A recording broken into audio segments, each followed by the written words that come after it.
Hi, what's up? What's up, everybody? How are you all doing this morning? Welcome back to the Second Street Marvel. If you get a chance, if you could, please make sure that you give this video a like, and make sure if you get a chance, go ahead and go and share that on Twitter, on Facebook. Share it with all your friends. Welcome back to the Second Street Marvel, everybody. I am Trinity, your host. I hope you're all having a very good day today. I hope you're all having a very good morning. I know I am getting ready to go out to work here, and just before I go out to work, I'm gonna sit here and spend some time with you all lovely folks here. Here on my channel, you guys that come in and tune in to hear me flap my gums day in and day out, just hearing me really just flap my gums, generally about movies and things like that here on the morning movie chat. Now I do have a few things that I want to go ahead and tell you guys about before I get too far into the show this morning. Now, the one thing I do want to tell you guys, in case you guys missed yesterday's show, my cat actually recently broke his leg. Yesterday, my wife had to take the cat to the vet, and he's there at the animal hospital getting treated for his injured leg.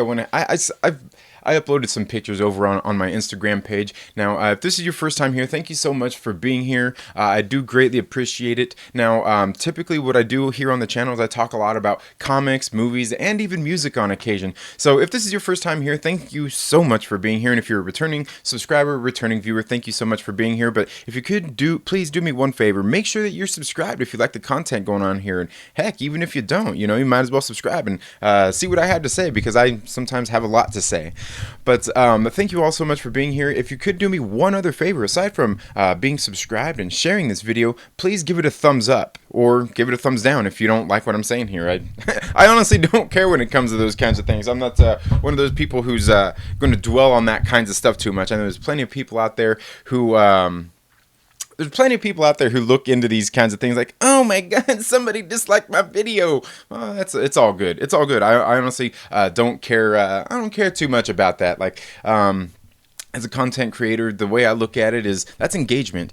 You being here on the channel, even watching my video is engagement, but I'd like a little bit more. Like I said, give me that thumbs up, give me that thumbs down, leave a comment down in the comment section, share this with a friend, share it with somebody you think might like this video, or somebody you think might even dislike this video. It's really all good. It really doesn't make any difference to me. What does make a difference is that you're here, you're watching, and you're contributing, and hopefully you're listening, and maybe, I don't know. Hopefully, maybe I'm somewhat helping you shape how you see things, or how you feel about certain things, or anything like that. It's really hard to say. What everybody takes out of these kinds of things. I know. For me, like I've told you guys before, I look to things for inspiration, and it's something I definitely enjoy. Like I look to the world for inspiration. It inspires me. Sometimes, whether it's good or bad, I've got to take it all in because, in case you guys don't know, you and everybody around you, everybody out there in the world,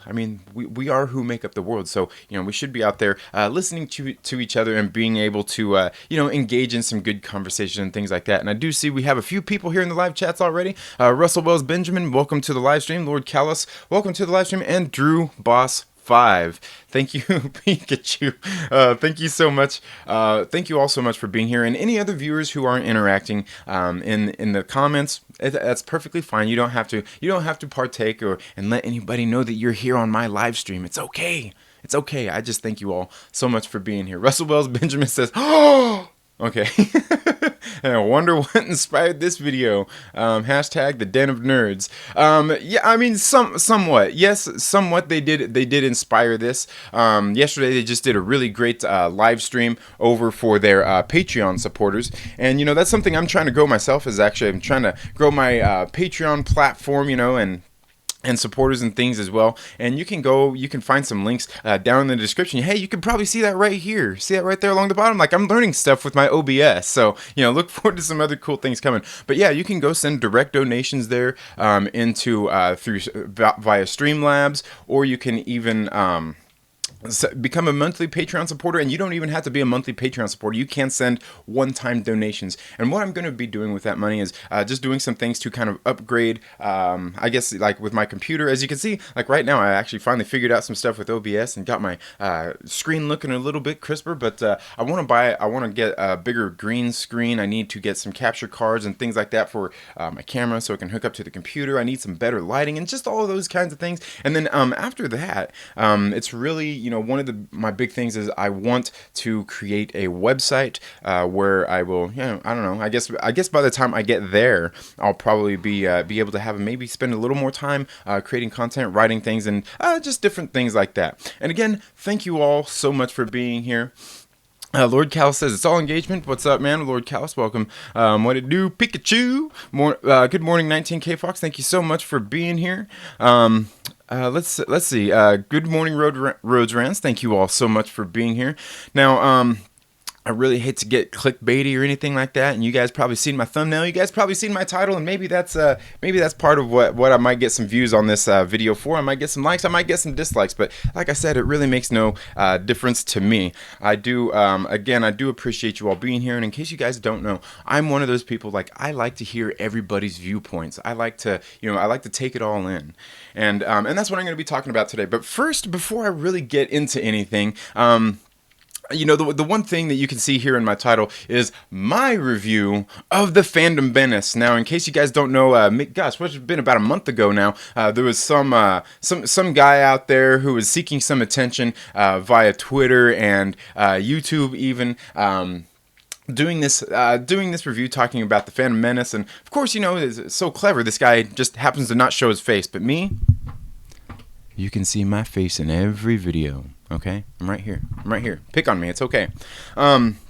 It's okay to make fun of my funny looks. I really don't mind that. In case you guys don't see, I got a nice clean shave this morning. But that is something I'm going to be talking about here in just a minute. But another thing that I wanted to talk about, I wanted to address before I really get into that is I recently came across this article on Deadline, and I believe it was Deadline, and then all of a sudden I see a bunch of other people out there on Twitter reacting to this article. And what it is the Russo brothers. They have they are the genius directors. They're brilliant directors who brought us Avengers Endgame. They brought us Avengers Infinity War, Captain America Civil War, Captain America the Winter Soldier. These guys have done some great work within the MCU, and that's not all they've done. They've done plenty of other work out there. I believe, what was it? What was that TV show they did? You guys know what it was. Was it Community?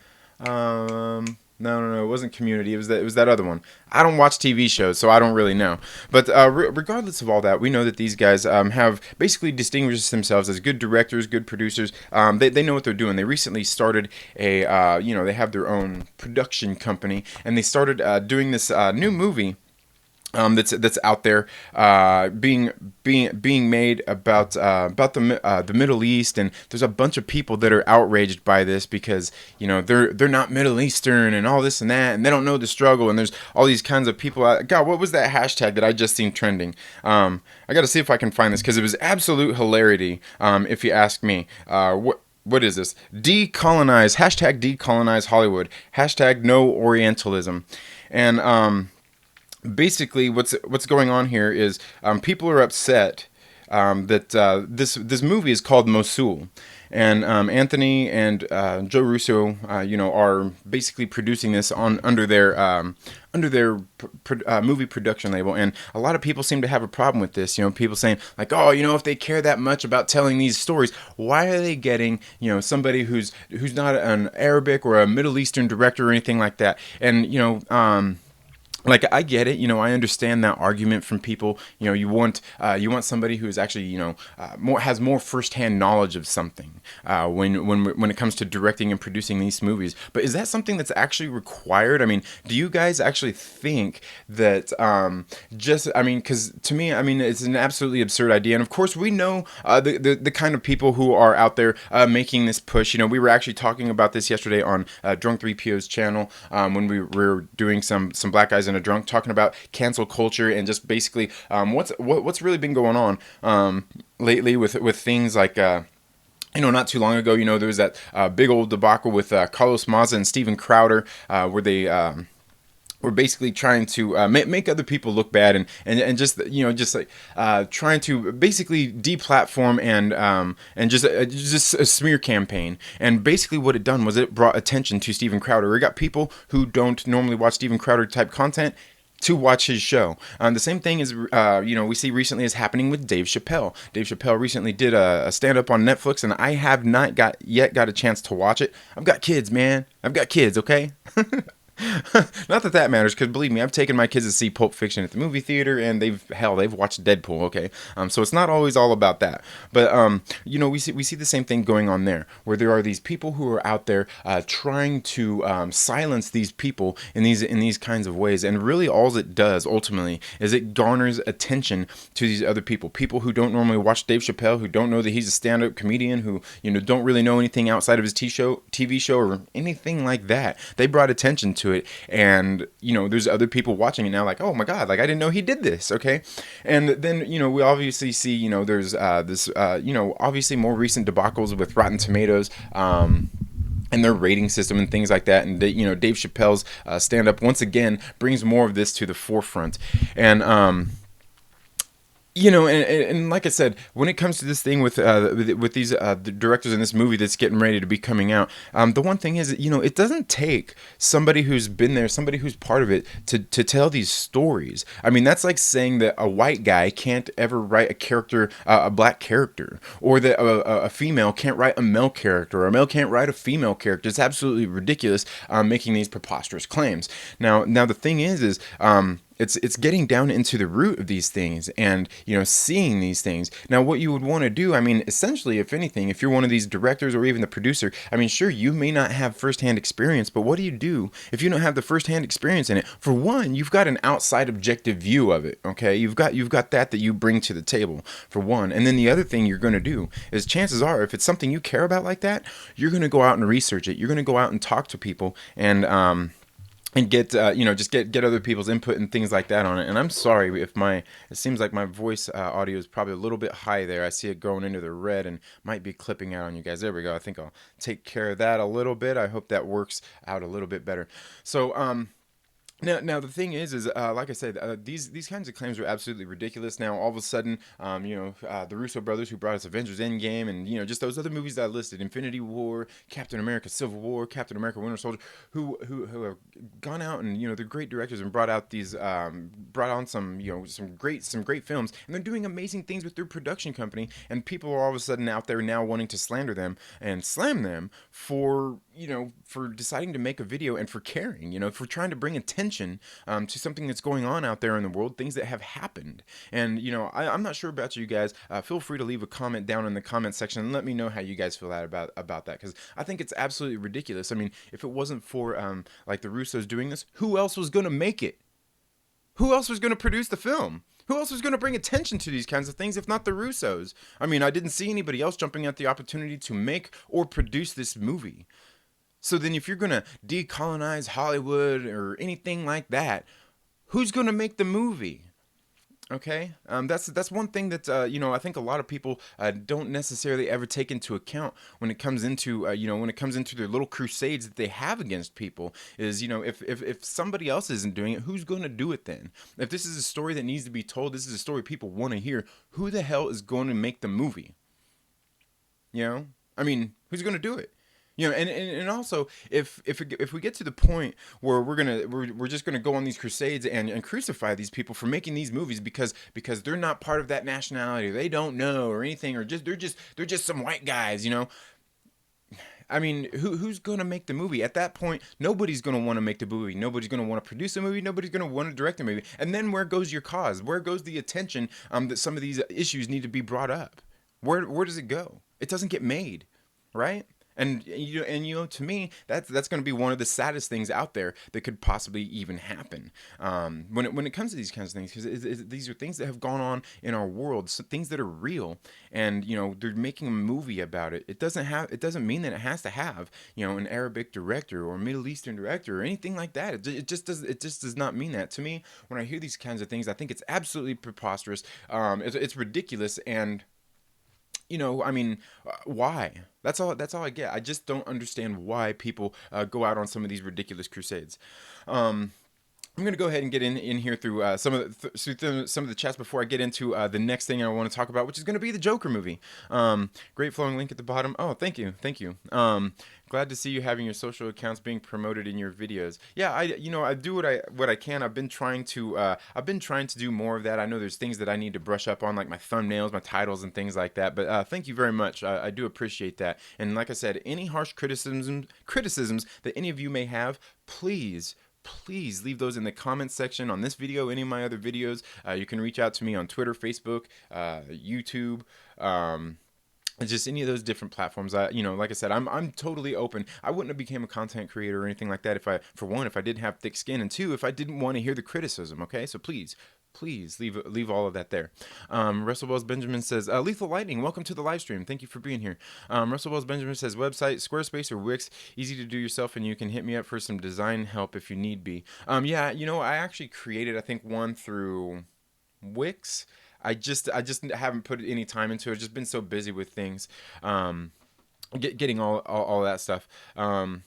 Let's see who else we got here in the live stream. I think I've already said hello to everybody. Ooh, there we go. Perp Minded, welcome to the live stream. Thank you all so much for being here. I see everybody saying hello. Oh my God, is that a real hashtag? Which one? Oh yeah, it is. I seriously, I just seen it on Twitter this morning. That's kind of what made me want to talk about this. Yeah, so 19K Fox says, I was personally very offended by the lack of real super soldier representation in Winter Soldier. Chris Evans didn't even live through the 40s. Right? For real, right? Sorry guys, can't stick around. Got to get back to work. Have a great day. Second Street Marvel. Hopefully able to check in later. All right, well, Drew Boss 5, you have a good day. Have a good day at work, man. We're halfway through the work week if you have a normal 9 to 5 Monday through Friday. Lethal Lightning says, not enough Australians. All movies are racist. Well, that I guess that could be true. That's probably very true. 10 to 1 a.m. Mate, gotta hit the hay, mate. Let's take care of it and get a collab happening soon. Yes, we definitely should. We should get something. Now I know, and that's something else I wanted to let you guys know. I am going to be here for my morning movie chats, because like I am only one person. I started this thing to discuss movies, and to do that, I need somebody else here with me. And I actually reached out to Stevie J's Reviews earlier this week at the suggestion of you guys, and honestly, he's somebody I've kind of been looking at to bring onto the show anyway, to help discuss movies. And I believe next Tuesday you will see him here on the show with me. And if there's anybody else out there you guys would like, and I'm going to try to get him at least 2 days a week, because he is in a totally different time zone than me, and it's going to be a little bit harder for him to get here, and I totally understand that. And if you guys have anybody else that you think would be a great match or mismatch to bring here on the show, please let me know down in the comments. And like I said, you can feel free to get a hold of me, Twitter, Facebook, Instagram, any of those things, or even my about section here. You can send me an email.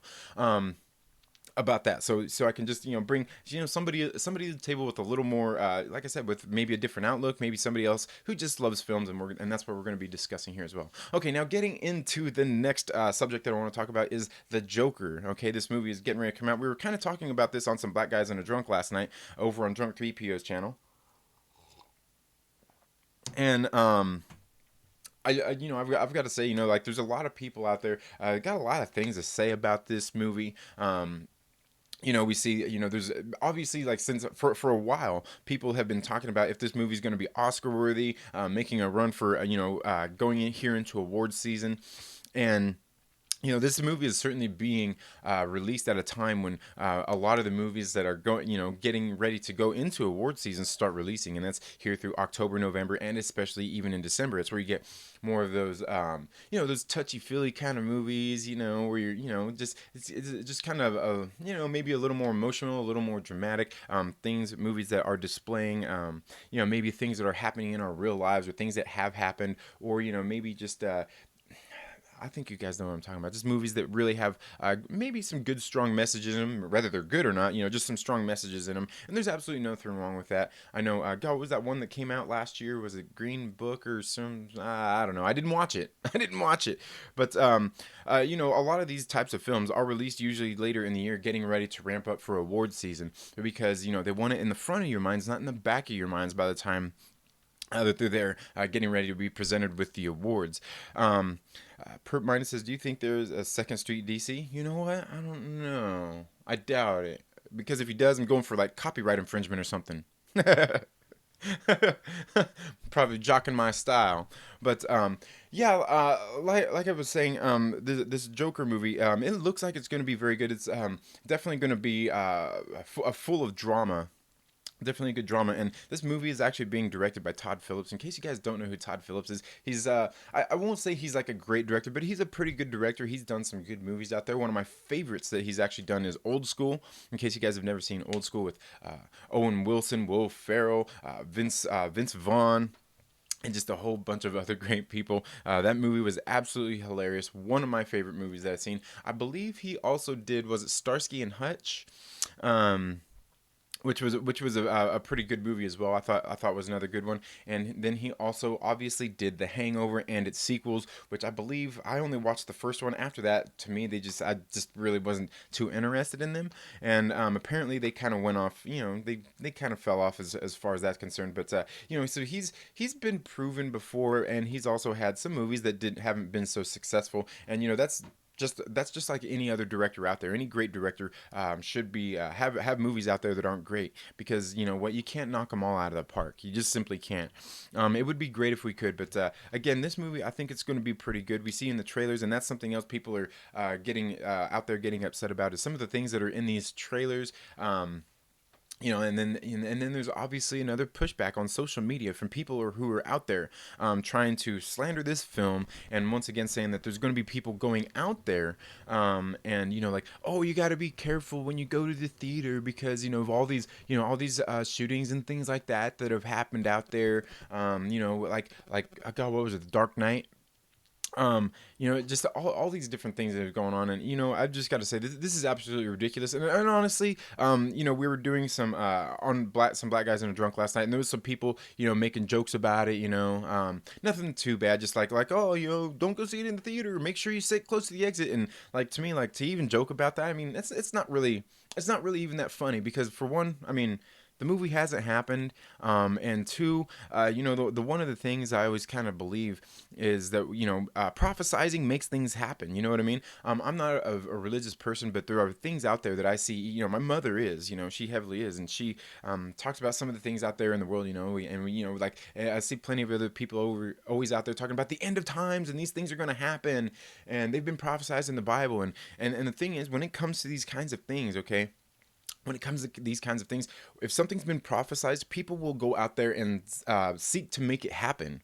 Okay, people will go out there to make that happen. They will go and try to live it out, and then next thing you know, there's going to be people like, oh my God, see, it's coming, and And that's why I say, guys, if all these concerns with these kind of movies, and we know the type of people who are making these preposterous allegations out there, just ridiculous jokes.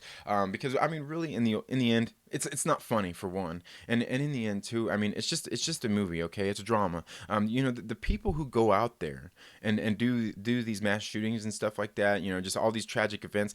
These are done by people who have problems, who have real issues, and there's not one person out there who can ever tell me that, like, oh, like it came out of the blue, nobody would have known, like, okay, like, these people have warning signs. Okay, there's warning signs out there for these kinds of tragic events, these kinds of people who go out there and commit these crimes. Okay, these crimes against humanity.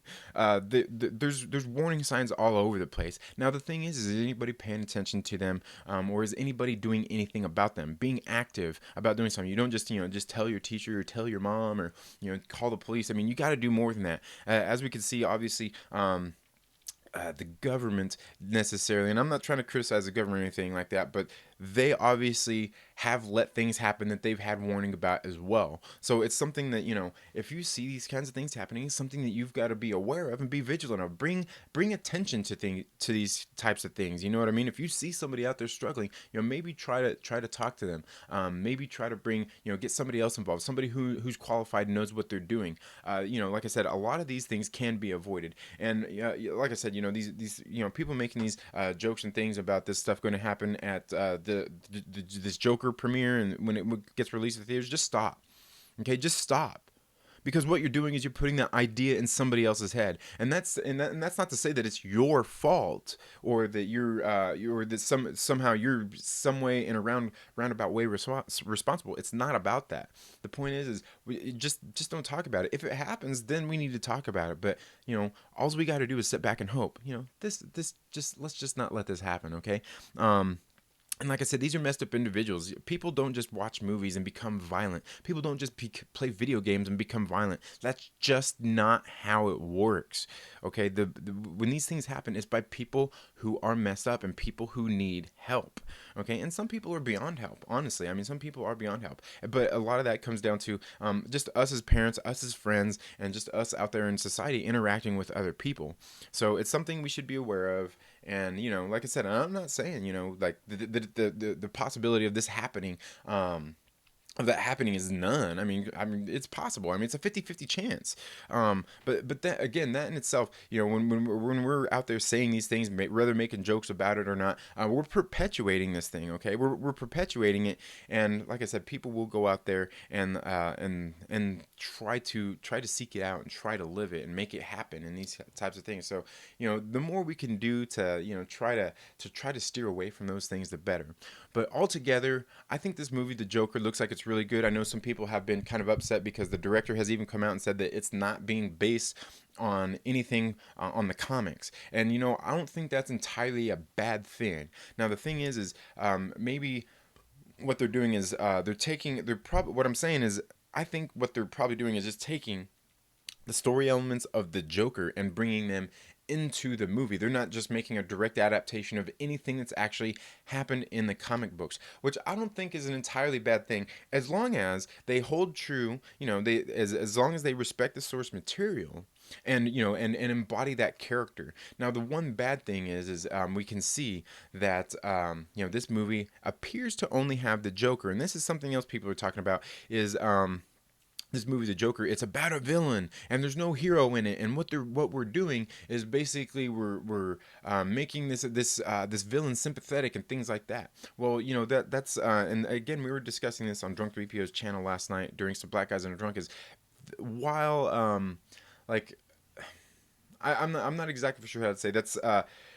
While I get it, I get that, you don't want to, and that's one thing that a lot of movies and just different literature try to do is not necessarily kind of praise these villains or anything like that. The thing is a lot of these characters, whether they're good or bad, our characters to be like sympathetic to, really, to their plight. Because there's something I was even saying last night is, the path to hell, my mother always used to say this, the path to hell is paved with good intentions. And we see this throughout a whole bunch of different movies. There are people out there who go out there who mean to do good. They're trying to do something good, but through whatever means they are using, bad things seem to happen.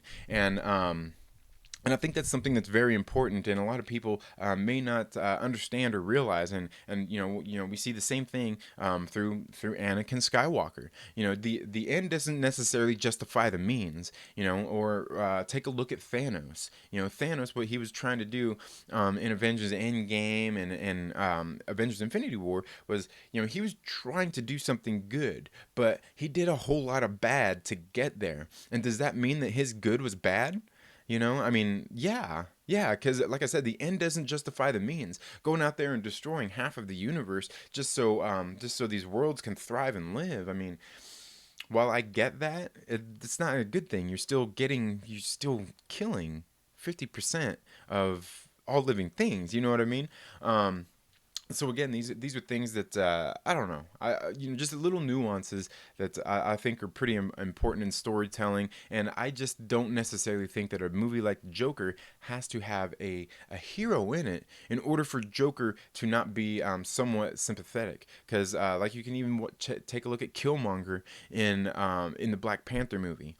He was out there, and he had some very good points. Like his mission. I get it. There's nothing really wrong with wanting to empower your people and make sure they're protected and that they're not being killed and just slaughtered like cattle. There's nothing wrong with that. But at the, basically at the expense of other people is what's wrong with it, and it's the same thing in our world right now. There's, and in the past, there's been some horrible things that have happened to people in the past, okay? And I'm saying people because horrible things have happened to really every race of people out there, okay? But that doesn't mean that you yourself are responsible for it or that you have to apologize for it or anything like that. Like, it's in the past, and the point is we don't have to forget about it. We don't want to forget about it because we need to learn from the history, okay?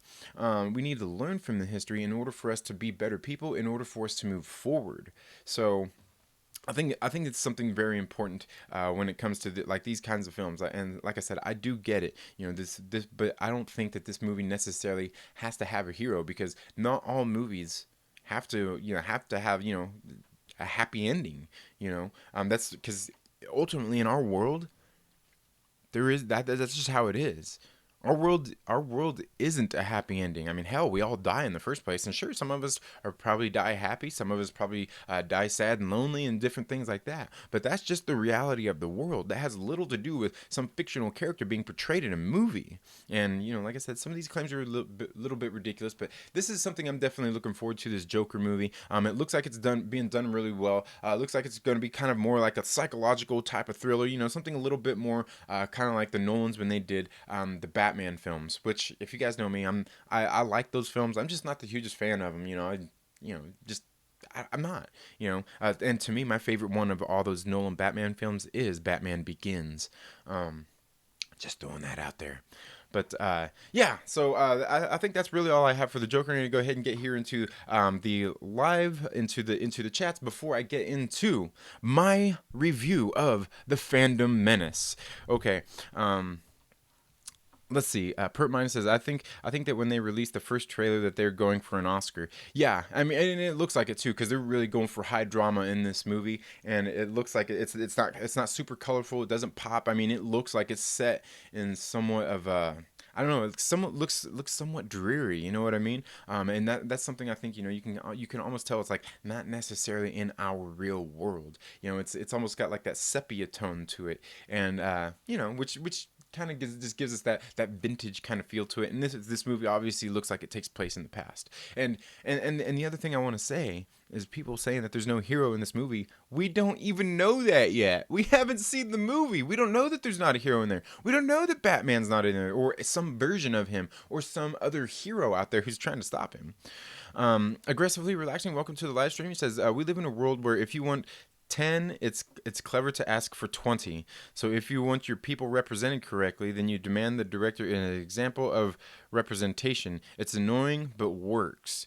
Yeah, and I get you. I feel you. And like I said, I just when it comes to that, I don't see any problem with any of that kind of stuff. But at some point, these stories like like that movie, they have to be told. Mosul, that's the name of the movie.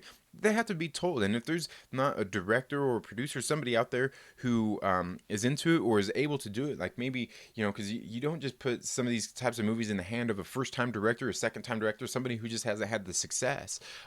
You want somebody that's at least had somewhat of a proven track record, or that has the potential to be that, because not all people have that kind of potential. But yeah, I do understand what you're saying. Pert Mine says, "I fear no man." I believe that too.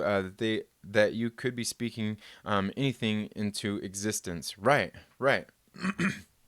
Aggressively relaxes says, "I can't wait for Patterson to show up at the end of this Joker movie and kick Joaquin Phoenix in the face." You know what?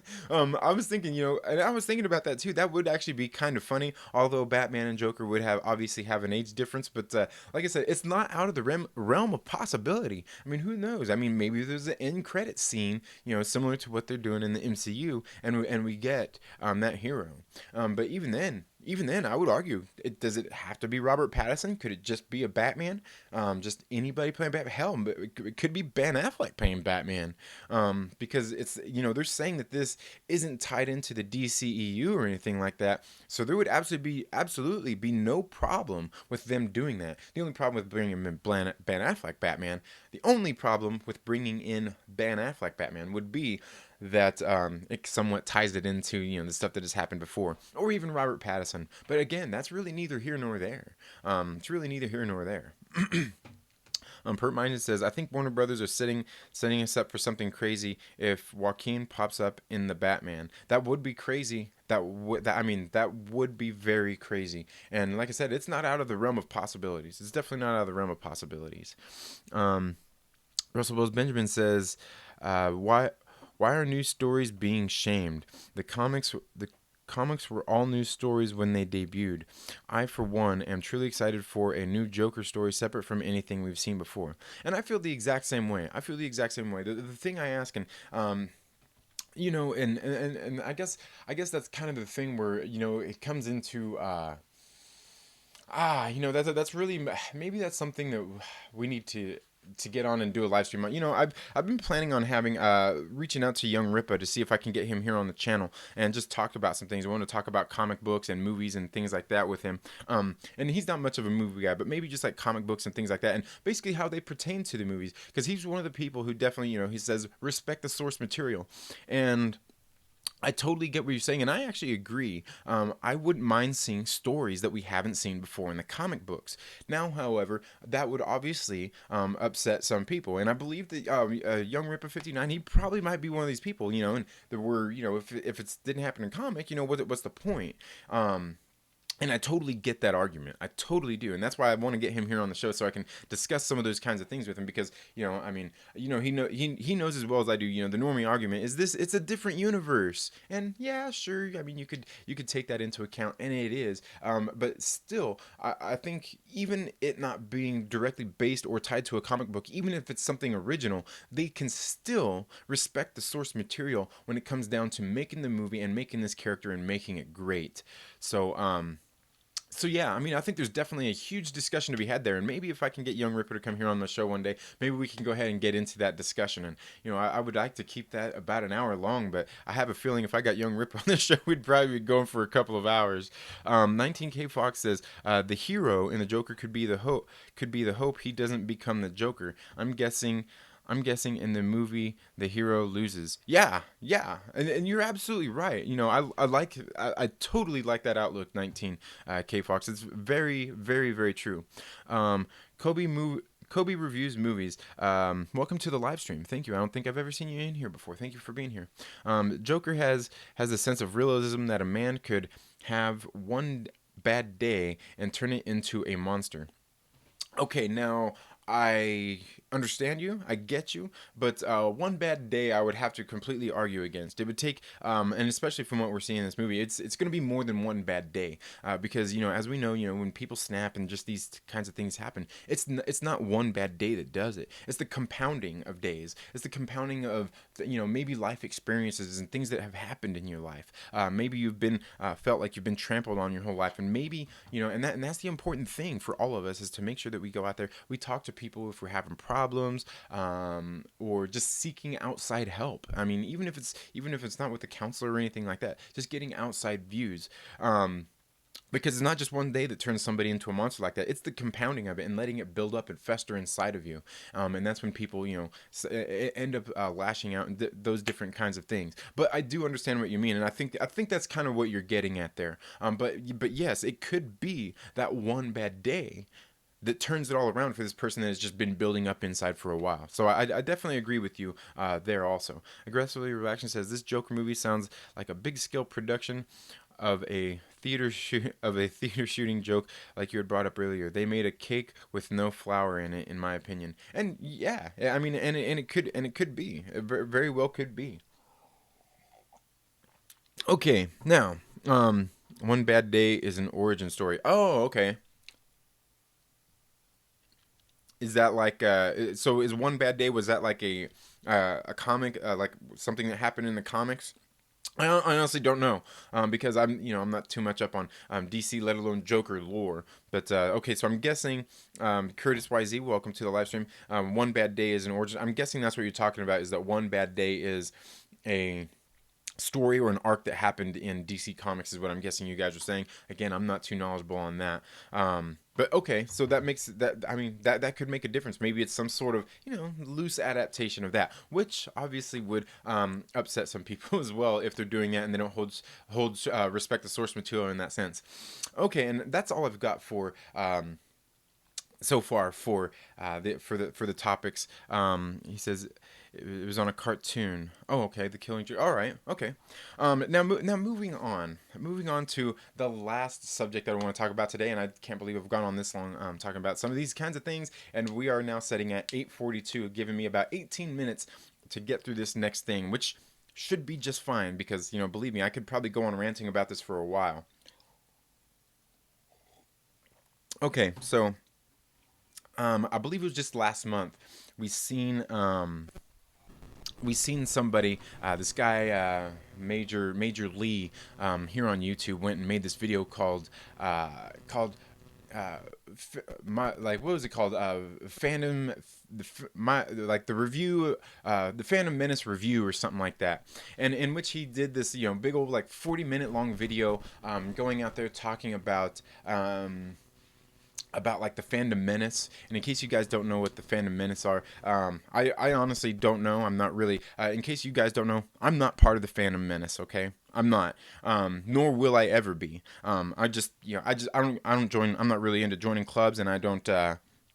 It's just not my thing. But and I wanted to make this pretty clear that I'm not part of the Fandom Menace. I have no problems with anybody in the Fandom Menace. It's just not my thing. But now the thing is I interact with a lot of people who are part of the Fandom Menace, okay? And I interact with a lot of people who aren't part of the Fandom Menace. I interact with some of the people who are the Raylo shippers out there, other people who are just, defenders of the prequel trilogy, the sequel trilogy, the original trilogy. I interact with everybody. I've told you guys this before. I'm an open book. I'm just not part of that, okay?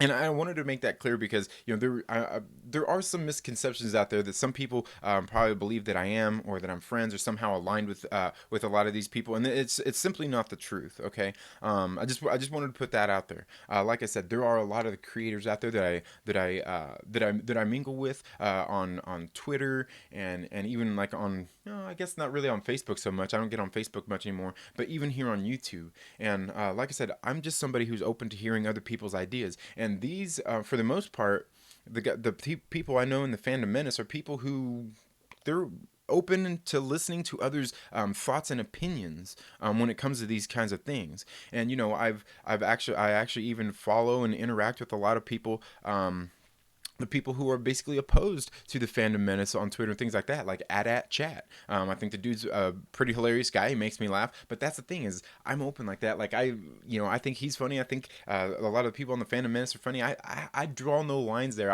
I don't care enough about any of this to just like block somebody or say no, I don't want to hear what you have to say. I'm not that person. Okay, I'm not that person. And I'm not here to say that anybody who's like that, there's anything wrong with them. But I would say that if you're one of these people who has to go out there and you're blocking people and you don't want to hear what other people have to say, you're closing yourself off to a whole world of just opportunities to see other opinions, to grow, to make progress, and so I just wanted to let that out there, is that I am not part of the Phantom Menace. I like a lot of the guys in the Phantom Menace, funny dudes. Like I said, they can take a joke sometimes they don't, because sometimes people take it too far, and that's obviously the convoluted thing that it comes to when we get on Twitter and Facebook. I mean, it's just a convoluted conversation, and nobody wants to hear it. And so at the same time, while I think it's laughable that people are out there blocking people on Twitter and Facebook and all these things, over the ridiculous things as fucking movies. You blocking people over opinions about fucking movies, okay? Okay? It's childish. It's absolutely fucking childish. Okay, I'm just gonna put that out there. But again, it's not just any one person. It's a lot of people. And does that make them bad people? No. I'm just saying that it's fucking childish. Okay? I'm not one of those people. I don't block people on Facebook, on Twitter, and any of that kinds of stuff. I just don't. You know why? Because I've told you guys, I like to hear opinions. I like to hear other people's opinions, whether I believe or align with them or not. Okay? That's just who I am. Like I said, I've met a lot of people, great people and cool content creators and everything through the Fandom Menace. I've met, like I said, girls with sabers, at chat. I get on their YouTubes. I follow them. I'm subscribed. I watch their videos. I interact with them sometimes, even on Twitter and things like that. They're just good people. They're just people like you and me. Like I said, I draw no lines when it comes to those kinds of things. And I just want to put that out because some people, may have a misconception that I do or that I am, and I'm not. Okay, and the only reason I really bring that up is because yesterday I am a Patreon supporter of the Den of Nerds, and in case you guys don't know who the Den of Nerds are, it's an absolutely great channel out there that I think whether you are part of the Fandom Menace, whether you're a Raylo shipper or anything in between, you guys should be subscribed to the Den of Nerds. Absolutely great channel. And even aside from subscribing to them, if you like the content, you should definitely go become a Patreon supporter of theirs, because Josh over there at the Den of Nerds is an absolutely awesome dude. I had a conversation with him. I've talked to him just through social media and things as well. This dude is an awesome guy, and he knows his shit. And he's actually, I've kind of had a conversation with him here about like YouTube and things like that, things that I can do to improve. And he's actually helped me, giving me some great points, and I'm trying to put them into play.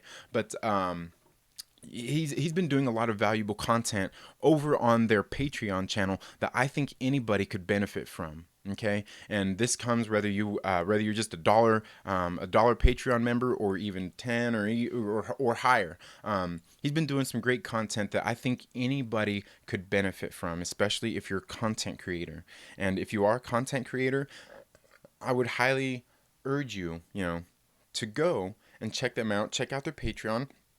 You can be a Patreon member for 1 month. You don't have to keep it ongoing, but just see what they're all about, and just see what they're all about. And in the long run, they're a lot like me, except for probably less extreme, because I'm willing to put myself out there. He's growing a brand, where I'm trying to grow a brand, but there's also I know that I'm not going to get everybody out there. I'm just not that kind of person. I am somewhat of an abrasive person. In case you guys have followed me on social media, I like to joke around. I don't take really any of this too seriously at all, but there are some things that I do take very seriously. And one of them actually happened to do with that review that Major Lee did on his review of the Fandom Menace. Now, okay, I just want you guys to know, this guy goes out there, this turd goes out there looking for attention, and I'm not making a 40-minute video that's just like a bunch of clips of Jeremy and Jeremy over at Geeks and Gamers, or or using people like Robert Storms, or what was that, Beyond the Trailer with Grace Randolph, or Den of Nerds, or any of these people making little clips and be like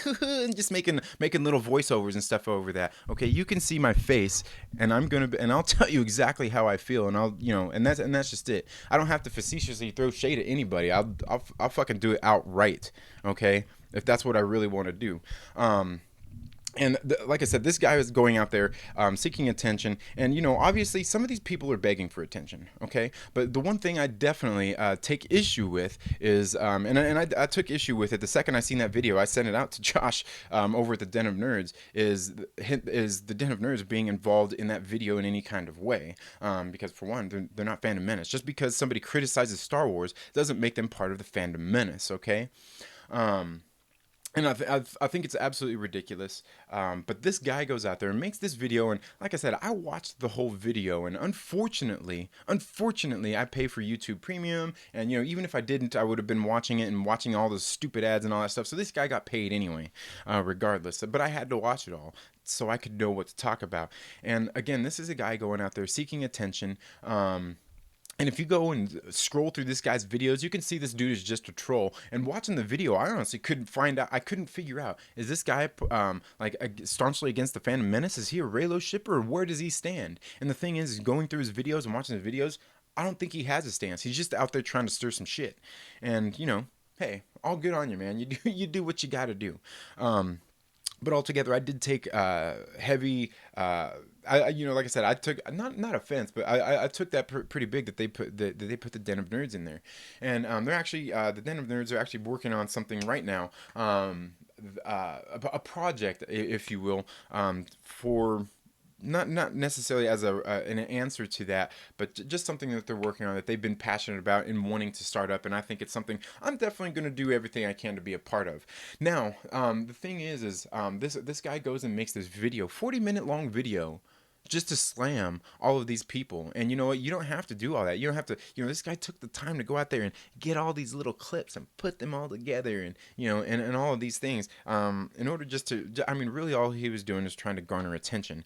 And, like I said, I honestly don't care. I was laughing through half the video. The only thing I cared about was the Den of Nerds being involved in that video, because it was absolutely ridiculous, because they're not part of the Phantom Menace. And, but other than that, like I said, a lot of these people bring things. Bring things on themselves. Like Jeremy from Geeks and Gamers has by no means tried to avoid bringing attention to himself, whether it's positive or negative. Okay, a lot of us are like that. A lot of us in the world do that. We bring the attention to ourselves, whether it's good or bad. We do that ourselves. It's nobody else's fault. Nobody else is doing it. This guy just happens to be making a video all about it and tossing just a bunch of people into the mix that have no point in being there. Robert Storms, is he part of the Fandom Menace? Is Grace Randolph part of the Phantom Menace? I don't think they are. And I've talked about this before. I don't think they are, but I could care less. What I cared about was the Den of Nerds.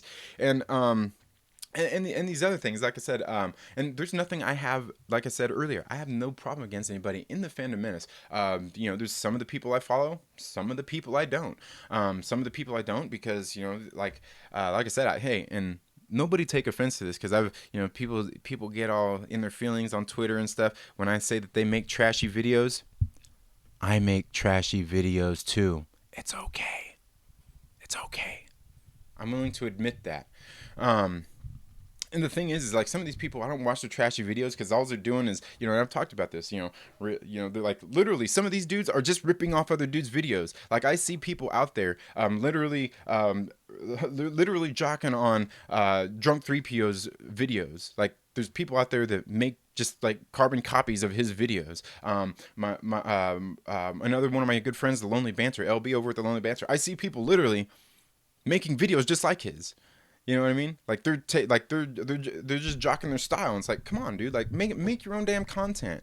And the thing is, most of these people will say in their videos, they'll give the credit, and be like, oh, I heard about this from so and so or so and so, and like all you're really doing is giving secondhand information, third-hand information, fourth-hand information, and just come on. I know you guys got more than that. I've talked about this plenty on like the Trailer Park Live. Now the thing is like I said, I don't follow Geeks and Gamers. Occasionally, I go onto their channel and watch some of the videos. They just don't put out enough content on a regular basis that I like and watch and will like, so I don't subscribe to them. And I can easily say the same thing for Ethan Van Sciver over at Comic Artist Pro Secrets. Dude's hilarious. Dude makes me laugh. But again, he don't do enough consistent content that I enjoy, so I don't subscribe. But he's also one of those big enough channels that they come across my home feed, and I'll see it when something's out there, or sometimes I'll see people sharing it on Twitter and go out there and check out their content. Again, I'm not closed off to these conversations or hearing things from people I disagree with. And that's the thing is, with a lot of these people in the Fandom Menace, like an Ethan Van Sciver, like Jeremy from Geeks and Gamers, or that Star Wars girl, or Jesse Milestone, or I've never watched World Class Bullshitters, so I can't put them in there. But or even like Nerdrotic or any of these things. Like, it's not that I really ever disagree with them. Like a lot of times I'm like, I listen like, hey, yeah, they got some good points, and sometimes they're funny. And it's the same thing with any of these other people who are the opposition, who are staunchly against them. They do content sometimes that I think is just funny and it's entertaining. And ultimately, that's what I'm here for, is to be entertained. So yeah, and like I said, altogether, and there's this thing, like I said, my review as a Phantom Menace is, they're be open, people. If you're one of the people that are against them, like, be open to some of these people. Not all of them are bad. Some of these people are actually pretty good. Like I said, some of them, not everybody out there is good people. Not everybody out there is great. Not every, just because everybody is different. I even seen recently, not too long ago, there was somebody who was part of, like, who was a Fandom Menacer, who actually, we see it all the time on Twitter. Some of the Fandom Menace, they get at each other's throats too. We all have different opinions. We all have different ways we express ourselves. Now, there was one of the things I know not too long ago, somebody made some comments, and my boy Abu Nas went after him, and he was another Phantom Menacer, but it was because of the things he was saying, the way he was presenting them. And it's like, dude, you realize, like, what you're saying is not right, man. Like it's just like some straight out ignorant, some straight out ignorant stuff.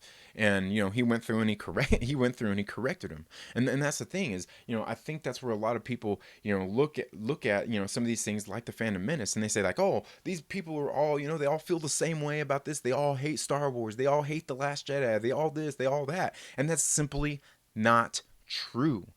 But that's just part of the thing, is like, just because somebody is part of this group, you automatically pigeonhole them into every little thing. They all, like, basically, if you're part of the Phantom Menace, you all agree with Jeremy from Geeks and Gamers about everything. You all agree with Josiah Rise. You all agree with Jesse Miles. You all agree with Ethan Van Sciver. And that's just not the truth. Everybody, and that's the thing, is it pours over into politics too. It's the same thing. It's the same thing. Just because you're a Republican and you vote Republican, does that mean that you fully have Donald Trump's back and you believe every single thing that he believes and all of that? Like every single issue that he's out there, that he was campaigning for, and things that he's done since he's been in the White House, does that mean you back every single one of them? You know what I mean? And that's it. That's just it. Because there are people who are probably conservatives and follow Donald Trump and support him and voted for him and all this stuff, who probably don't believe with his stance on the abortion laws. You know what I mean? It's just how it is.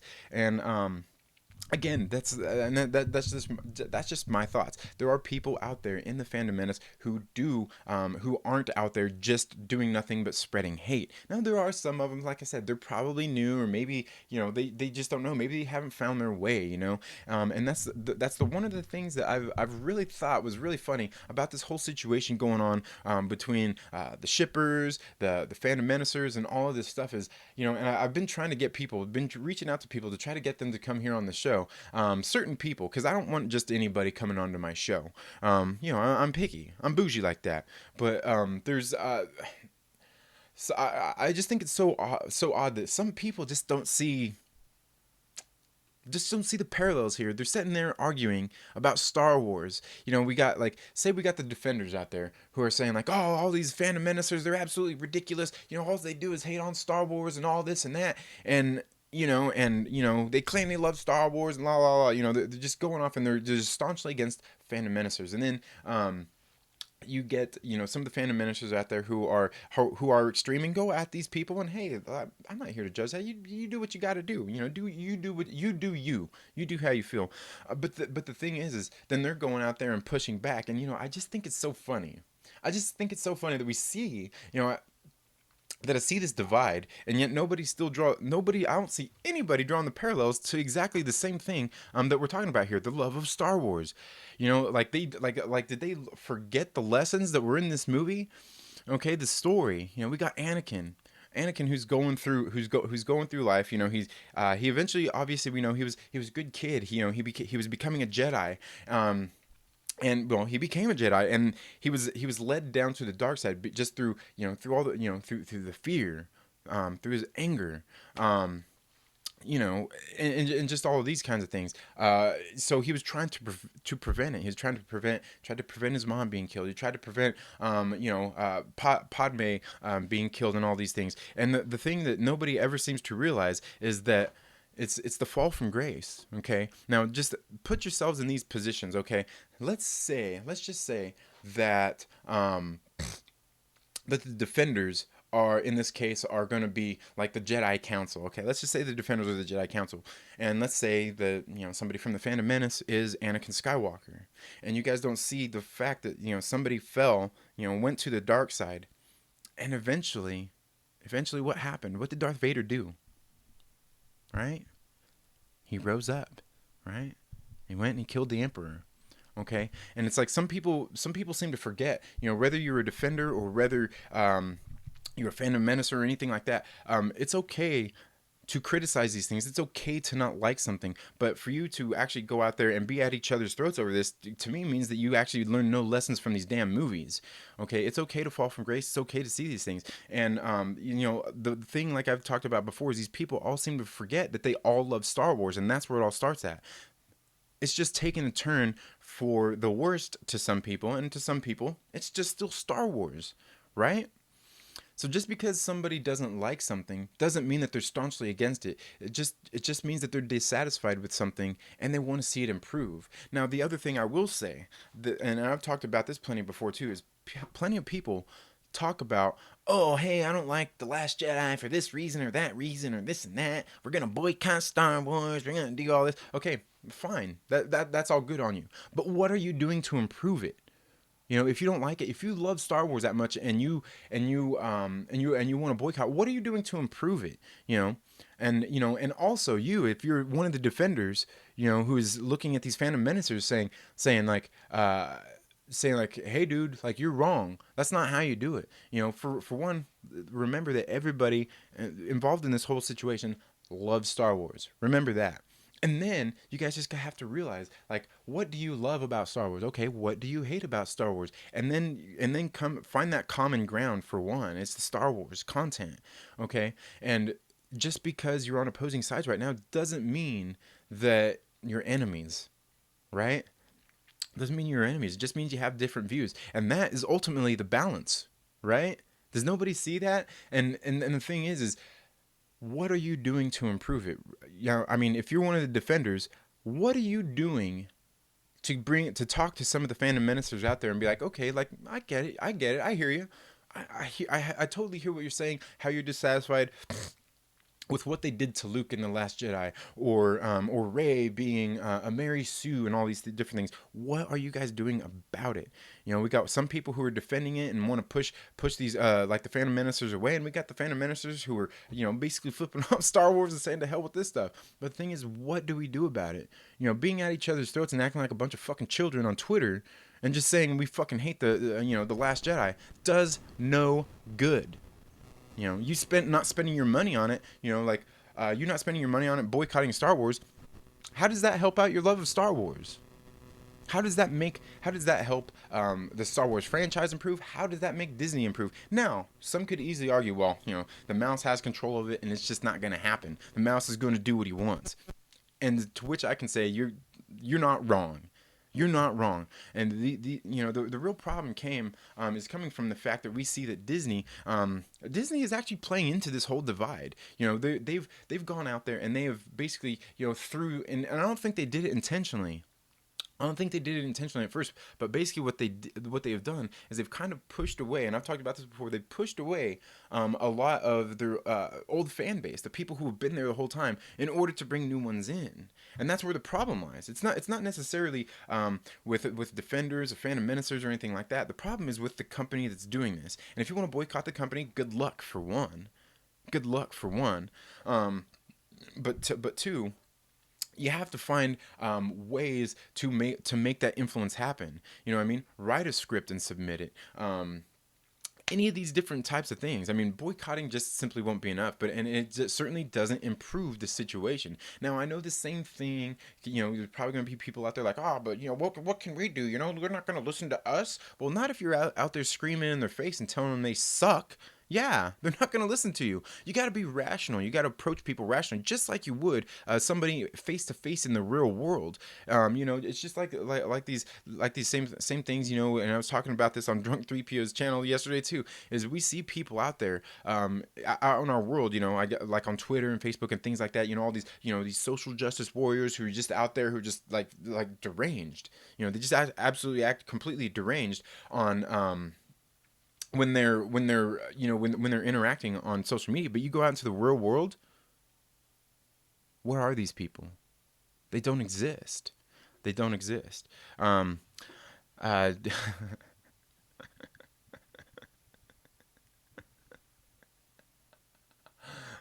man. Now, and that's the thing is, and that's not to say that everybody has to get along, but in order to improve something, you've got to be constructive. Give some constructive criticism and do something about it. Because, like I said, boycotting Star Wars isn't going to it isn't going to help improve the franchise. All right. Being an asshole to somebody on Twitter isn't going to help the franchise. And if you're just done with the franchise, you're just done altogether, believe me, boycotting isn't going to kill the franchise. They're still going to be bringing people in. Let's see. This is a good one. Just apps. Doesn't make any sense, brah. I'm not here to try to make sense to retards. Now, and that's just how I feel about it. Like I said, I mean, in order for all this to move forward, it's got to be there's got to be compromise. That's the one thing we've got to realize is there's got to be compromise. And the further we get into this whole climate, this whole outrage culture, and believe me, it's outrage culture. You're all part of it. Okay, you're all part of it. It's not going to improve. These companies, they don't want to hear that. They pretty much shut it out like a lot of people do on Twitter and Facebook and things like that. Is they just block it, block, don't hear it, don't want to care. Come back to me when you actually have something like, not just because you all have valid arguments, but something, like sensible to put forward and put out there. So again, thank you. Again, like I said, there's just this whole conversation seems to be convoluted, and yeah, I don't know. I honestly don't know. That's just how I guess that's just how I feel about it. Is like I said, I listen to everybody. I take everybody's thoughts and feelings into account here when I think and I hear about these things. And like I said, I'm not part of the Fandom Menace. I'm definitely not somebody that goes out there and fights against them. I've made friends with a lot of people in the Fandom Menace. I mingle with a lot of them, a lot of great people. Same thing with the people who are the Defenders and the Raylo shippers. Good people. I just don't see, and obviously not everybody is always going to get along. But then all the fighting and everything that's going on online over all this stuff, I mean, is there really any point to it? Does yelling at somebody online, and getting them to block you and all these kinds of things, does it really help anything? Does anything move forward? Are you making progress? Is there any progress being made here? Because, I mean, until we see episode 9, I guess we won't know, right? We won't know if there's any progress being made, because that's ultimately what would be the progress, is for there to be improvement in the content that's going on, right? Or is that not it? I don't know. To me, I mean, if that's not it, is to get an improvement in the content, then what are we out there voicing our opinions and being upset about it for? And that's kind of the other thing too, is that some of the defenders they just don't see and don't understand what some of the people who don't like it are coming from. They don't understand it. And maybe that's because they're just completely blind. Maybe they just don't understand. Maybe you can't intricate your point well enough to them, or maybe they just don't want to hear it, or it could be they just don't get it. Okay, they just don't get it. They're blinded, or they just they only have this one viewpoint. They just, like I said, they just don't understand it, and that's ultimately where a lot of problems stem from, is understanding. You know what I mean? And understanding doesn't have to mean you agree. It doesn't mean you have to tolerate it. It doesn't mean anything like that. It doesn't mean you have to accept it. But you got to be willing to listen. You know? And that's what I see. I don't see a lot of. All I see, really, all the discourse that I see is people who are listening just to respond. Nobody listening to understand. You know? And that's, if you guys are here on my channel, that's what I do, is I listen to people to understand where they're coming from. And like I said, I get it. I get where a lot of people are coming from. What I don't get is the fact where people are going to have to sit there and be at each other's throats over this. It's a movie. It's a damn movie. It's a damn movie, and you're treating people like assholes over a damn movie.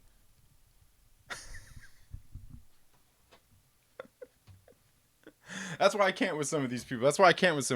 And it's probably why Drunk 3PO said I'm a bully. Probably why I said I'm a bully. But I've gone on about this for a while here. But let's go ahead and get into the into the stream here and see what everybody has to say. Let's see. Man, where did I stop at? Stop off yet. Aggressively reacting says they answered the question, what if Red Letter Media was talentless grifters? You know what? I haven't watched that Red Letter Media video yet, but those dudes make me laugh. They're just silly and hilarious. Curtis YZ says it's kind of a need to claim thing now. Curtis YZ says whether you are or aren't. Not really. For me, it's just people. There's been a couple of people who out there who have thought, that I am, and I'm not. I'm just not part of the Fandom Menace. Like I said, I know plenty of cool creators who are, and I know plenty of great creators who aren't as well. Yes, let the hate flow. I think the concept. Don Draper says, I think the concept of the Phantom Menace is stupid. And see, and I don't know enough about it to be able to say that. I get, people being dissatisfied with the movie, and and they've all just. I think it's just a collection of people. As far as I know, just a collection of people who have come together, created this group called the Fandom Menace, where they kind of just air out their opinions and things like that, and some of the things they don't like about the movies and things that they don't like. Now the thing is for me, that's not enough. Like, I want to hear more than what you don't like. What do you love? What do you love about it? I mean, that's what I started my channel on, is to share things that I love and things that I like. So some of this stuff I just don't get. 19K Fox, so he's a shit stirring stick. Yes, yeah, we're talking about Major Lee. Yes, he definitely is. Russell Benjamin says the Gray Order. Exactly. You know exactly what I'm talking about. Don Draper says Den of Nerds is okay. I like the guys at Rebel Scum podcast. They tried to bridge the gap before the Phantom Menace became off the rails. They try to be positive, and that's the thing is, well, for one, I'll say do or do not. There is no try, but I hear you. And that's the thing. There really isn't bridging a gap. It's just people who aren't going to be triggered, or people who don't have to go out on this whole all-out assault of being defensive or offensive towards these things. It's a fucking movie. It's a fucking movie. You watch it and like it, or watch it and don't like it, and air your opinions on it. You don't have to beat the dead horse, okay? You don't have to keep talking about it over and over and over and over. You just don't. And I think that's part of the problems, is because people are out there perpetuating this thing, and it's like, okay, I get you don't like it, that's fine, but at the point where you have to keep talking about it because you hate it that much, that's when it's like, okay, like, how many more of these videos are you gonna get? And of course, there's guys out there who like, oh, you want to talk about me not liking The Last Jedi? Well, you know what? You don't like my videos? I'm gonna make more. Ah! And that's fine. You do what you want. I mean, it's your channels, it's your feelings. That's perfectly fine. But again, it comes down to some of the things I was talking about one day with some of my comic books and some people putting their personal politics into the comic books. If nobody is watching your videos, or nobody is subscribing, or nobody's reading your comic book, you should know why. It's because of what you're doing.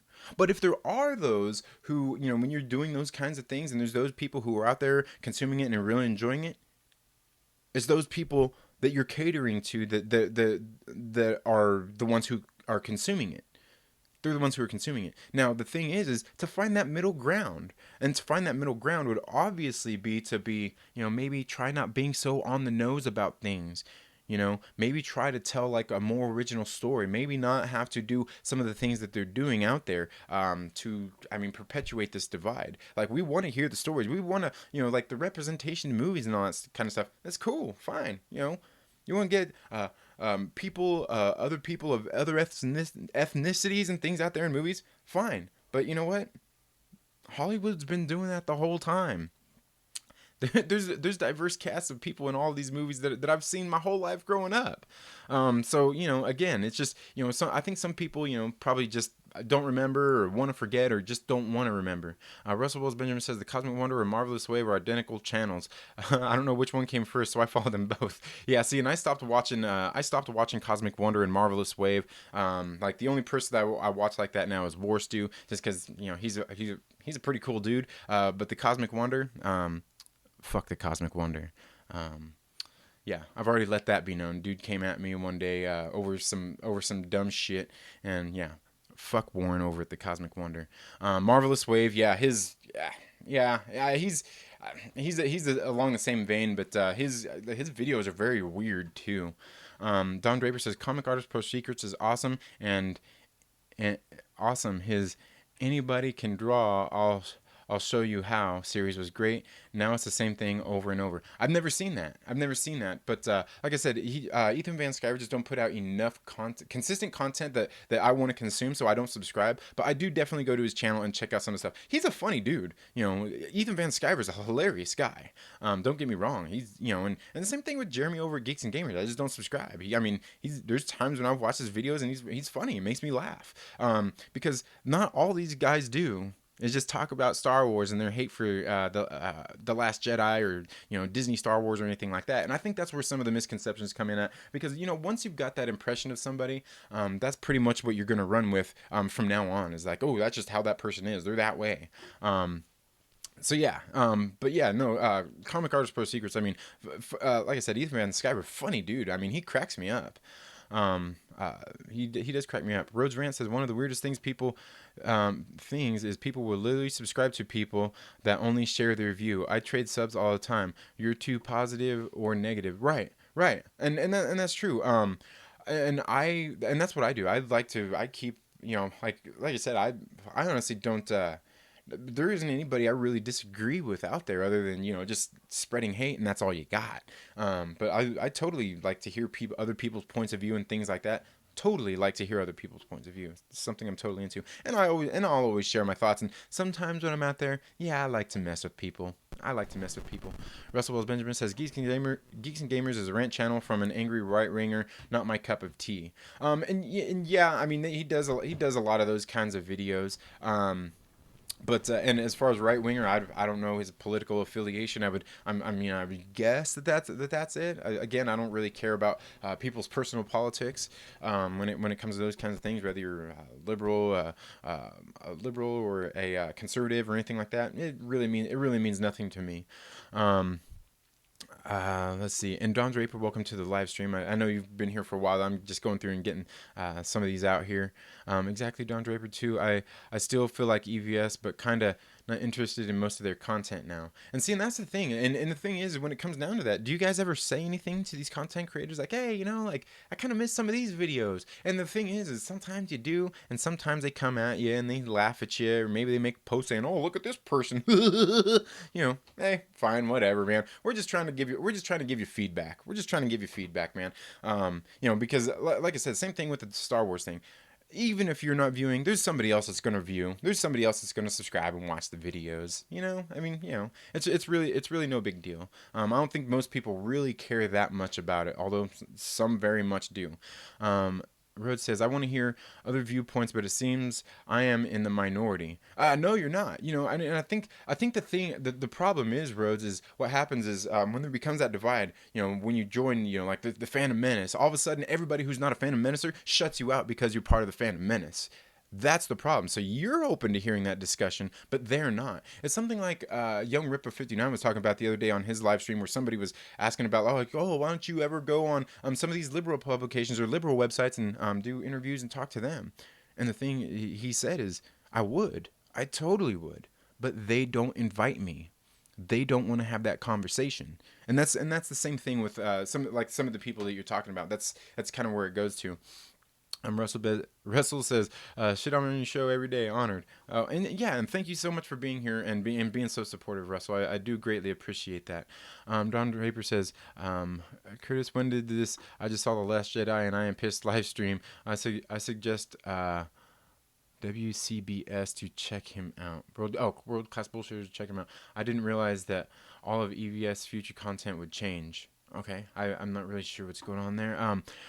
Roseanne says, "I had a course correction on my channel a couple of weeks ago. I got too concerned with trying to fill a niche." Yeah, and that's true. And that's true. The one thing as content creators that you gotta remember is you got your hero content, you got your hub content, and those different kinds of things. I can't exactly explain them to you, but your hub content is the main the meat and potatoes of your channel and what you're going after. The hero content is those videos that you're putting out there to get more viewers into your channel to watch them. So that's where you got to do a different thing, and that's why, like me, I don't try to do anything that's too far one way or another. I just come in here and share my opinions, and I'm totally always open to hearing other people's thoughts and opinions. So yeah, but yeah, I get you. I mean, you don't want to nail down into any specific niche. I mean, you do, because you got to have, like I said, you got to have the hub content, but you got to kind of get out there if you want to continue to grow. Don Draper says, "Testing new ideas is what I love about your channel. I never know what to expect." Yeah, and yeah, Rose is a pretty cool channel. I'm back. We all love that thing, man. Plus his intro on his channel is absolutely freaking great. Curtis says, "Americans don't buy when they upset. From what I hear, Disney knows this, I'm sure, and the boycott is the action called to demand improvement from Disney, in my opinion, but I only say because you're asking." Right, yeah, no, and that's fine. People want to boycott Disney, but the thing is Disney owns so much, no matter what you do, you're going to be supporting Disney.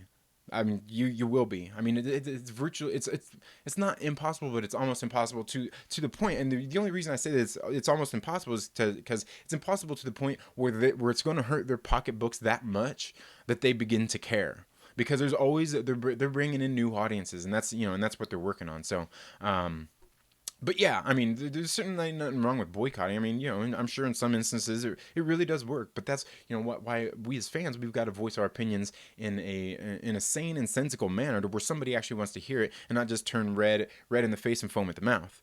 Oh yeah, I already answered this idiot. Well, one of the things.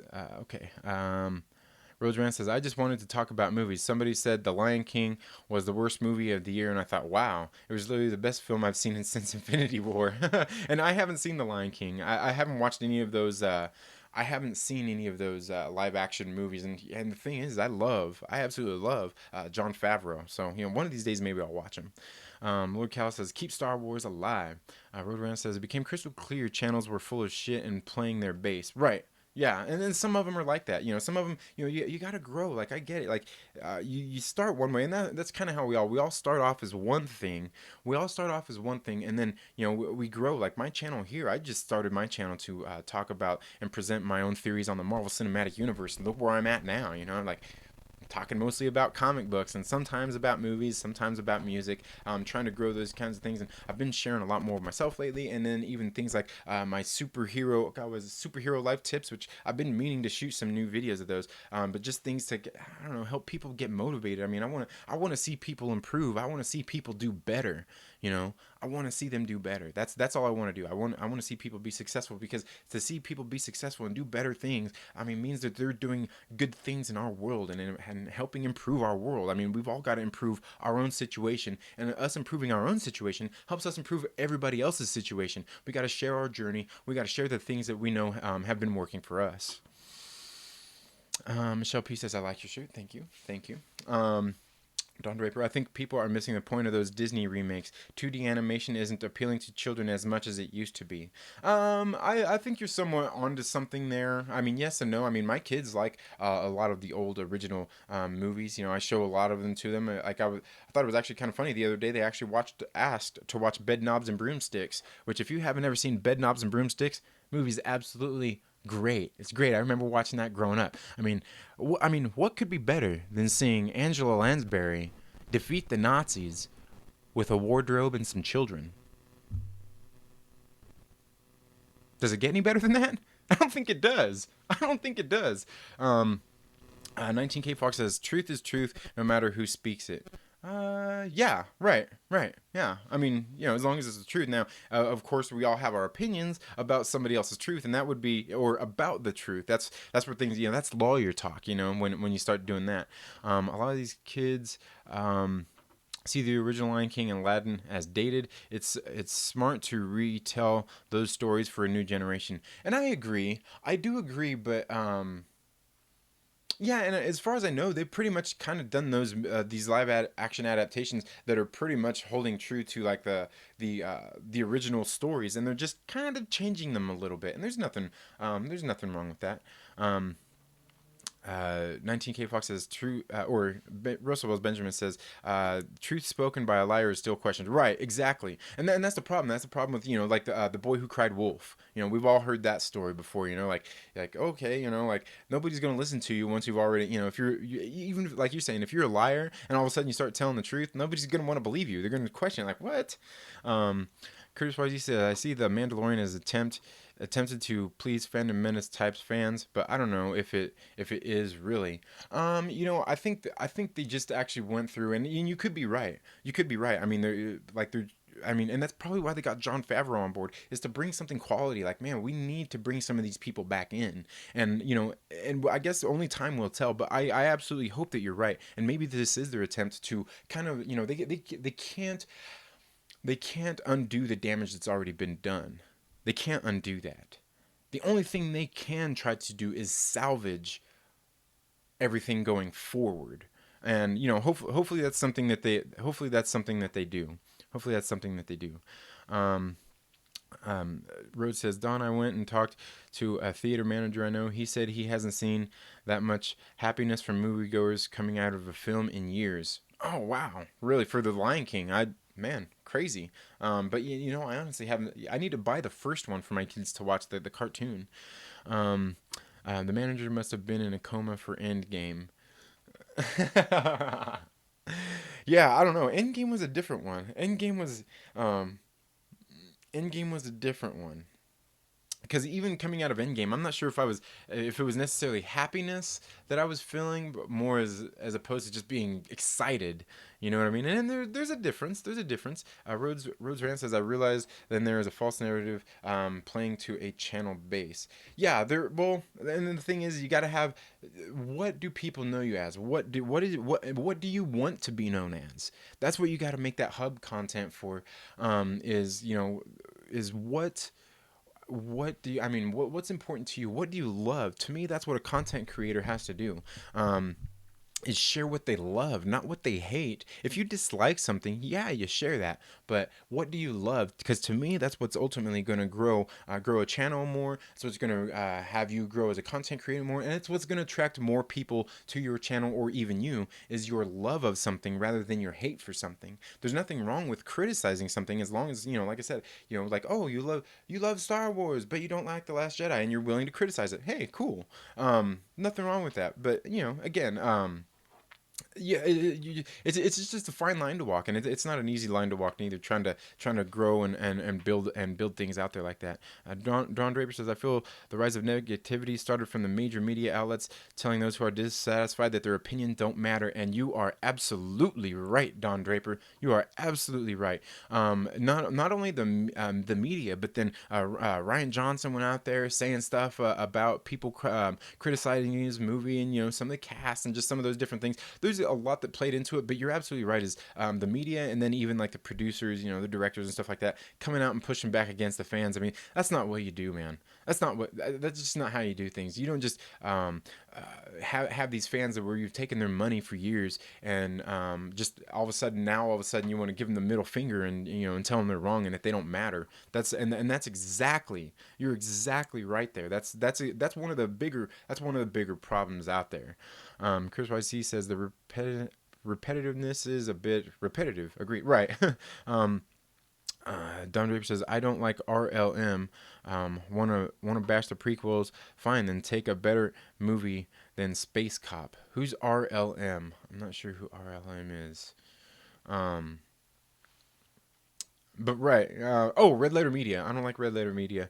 Want to bash the prequels? Fine, then make a better movie than Space Cop. I haven't, I haven't seen Space Cop, or I don't know exactly where you're going with that. But yeah, again, like I said, people are free to have their opinions on it. Red Letter Media makes me laugh at times. I don't watch all of their videos. I am subscribed to them, but yeah, I don't know. Like I said, I take these things in, and I just kind of laugh at stuff. I don't take any of this stuff too seriously. Um, Russell Wells Benjamin says unfollows Cosmic Wonder. No, man. You don't have to unfollow Cosmic Wonder, but yeah, no. The Cosmic Wonder came at me on Twitter one day because I made a tweet. I made a tweet that I didn't even tag him in, and it wasn't. It was just kind of a blanket statement to some of the clickbaity channels out there. My friend Warstu, he shared it, and then next thing you know, this fool like Cosmic Wonder, he came at me, like he started throwing shade at me, and then so I was messaging him. I did a whole video calling him out, that day that it happened. I think I called it Cosmic Clickbait. You should go check that out. It happened on a Saturday, and I tried to get him to come on the show and be like, hey man, let's talk about this. Why and of course naturally, he's one of those people that has a big ego and very little self-esteem, and he wouldn't come on the show. um, Don Draper says EVS channel was awesome. It started out as a channel to give aspiring comic book artists tips and tutorials. He doesn't do that much anymore. Yeah, and I get it. I mean, you kind of when you're building, that's a hard one to really, I can't explain that away or anything, because I know what you're saying. Some of the channels, they take a turn and whatnot, and I mean, like I said, I don't have anything against EVS or even Geeks and Gamers or any of those people. I don't have any problems with them.